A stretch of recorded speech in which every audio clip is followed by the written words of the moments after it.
దొరల పార్టీ అది విఆర్ఎస్ అన్నది దొరల పార్టీ, వెల్మోల పార్టీ.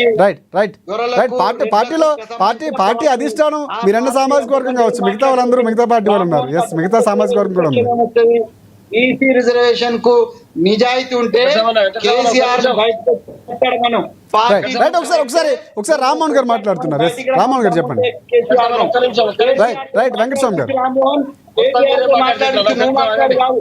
ఎక్కువ అంటే ఎందుకంటే నువ్వు నా తమ్మునివే, నువ్వు నేను ఒక ఇంటోళ్ళమే, మన ఇద్దరం కొట్లాడుకుంటే మొత్తం దమ్ముంటే కేటీఆర్, కేసీఆర్, హరీష్ రావు రిజైన్ చేసి రమ్మను, వచ్చి దమ్ముంటే కొట్లాడితే మనం బీసీల కోసం. రైట్ రామ్మోహన్ గారు, పార్టీలకు అతీతంగా బీసీలు ఒక్కటి కావాలన్న ఒక అంశాన్ని మాట్లాడుతున్నారు. వెంకటస్వామి గారు ప్రధానంగా పార్టీలు పక్కన పెట్టి బీసీల కోసం అందరం కలిసి ఒక రకంగా ముందుకు వెళ్ళాలని చెప్తున్నారు. సో మీ మనసులో మాట ఏంటి, ప్రధానంగా ఏం చెప్తారు రామ్మోహన్ గారు? సో నేను అనేది ఏంటంటే రామ్మోహన్ కూడా రమ్మంటున్నా. ఒకసారి ఎస్ వెంకటస్వామి గారు వస్తారా రారు ఒకసారి మాట్లాడదాం. సిద్దిపేటలో ఉన్న జనాభా రామ్మోహన్ గారికి తెలుసు. అక్కడ గౌన్లోలు, అక్కడ ముదిరాజులు కలిపి గెలిపిస్తున్నారు. ఓ ముదిరాజు బిడ్డకో, లేకపోతే ఓ గౌడ బిడ్డకో, లేకపోతే రామ్మోహన్ కో సీట్ ఇచ్చి అక్కడ గెలిపించడానికి ముందుకు రమ్మని. రైట్ వెంకటస్వామి గారు ఒకసారి వివరణ తీసుకుందాం. ఈ విషయంలో తప్పు జరిగితే, రేవంత్ రెడ్డి గారు తప్పు జరిగితే నడి బజార్లో నిలదీసేటువంటి దమ్ము నాకున్నది.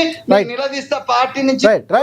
మిమ్మల్ని ఎవరు తప్పు పట్టట్లేదు. బీసీల కోసం మీరు చేస్తున్నటువంటి మాట్లాడుతున్నటువంటి మాట ప్రతి స్వాగతిస్తారు. ఎస్, ఒకసారి బీఆర్ఎస్ పార్టీ వర్షన్ తీసుకుంది. ఎస్, రామ్మోహన్ గారు చెప్పండి. ప్రధానంగా మీ మనసులో మాట ఏంటి అసలు రామ్మోహన్ గారు?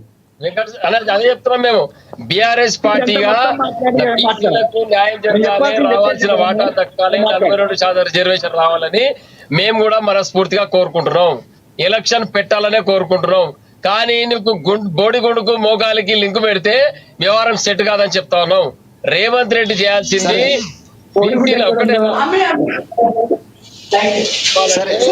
దానికి న్యాయపరంగా, చట్టపరంగా ఎలాంటి చిక్కులు లేకుండా బీసీలకు న్యాయం చేయాలని చెప్పి మేము డిమాండ్ చేస్తా ఉన్నాం. ఒక రేవంత్ రెడ్డి ఎలక్షన్ పోయే బిఫోర్ అలవి గాని హామీలు ఇచ్చినాం. ఆ హామీ ప్రకారం 42% రిజర్వేషన్ ఇవ్వమని మేము కూడా చెప్తా ఉన్నాం. అది చట్టం చేపిస్తావా, పార్లమెంట్ లో కొట్లాడతావా, దేశాన్ని అంతా ఏకం చేస్తావా, నీకేం చేతనైతే అది చేయమంటున్నాం.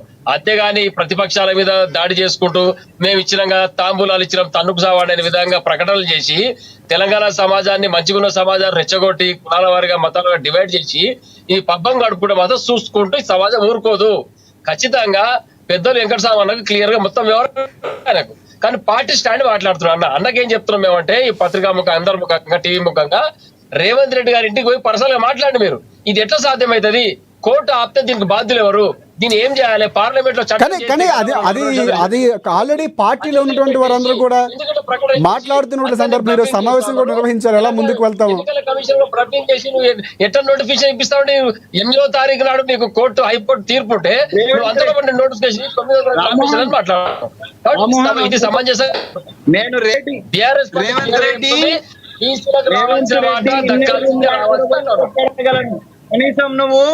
కనీసం నువ్వు కేసీఆర్ యొక్క ఈ విషయం మాట్లాడడానికి పోతే కేసీఆర్ యొక్క ఆ ఫామ్ హౌస్ గేట్ కూడా నిన్ను దాటినారు తమ్మి.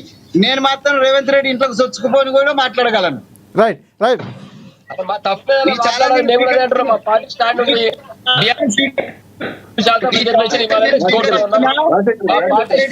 ఒక్క నిమిషం వెంకటస్వామి గారు.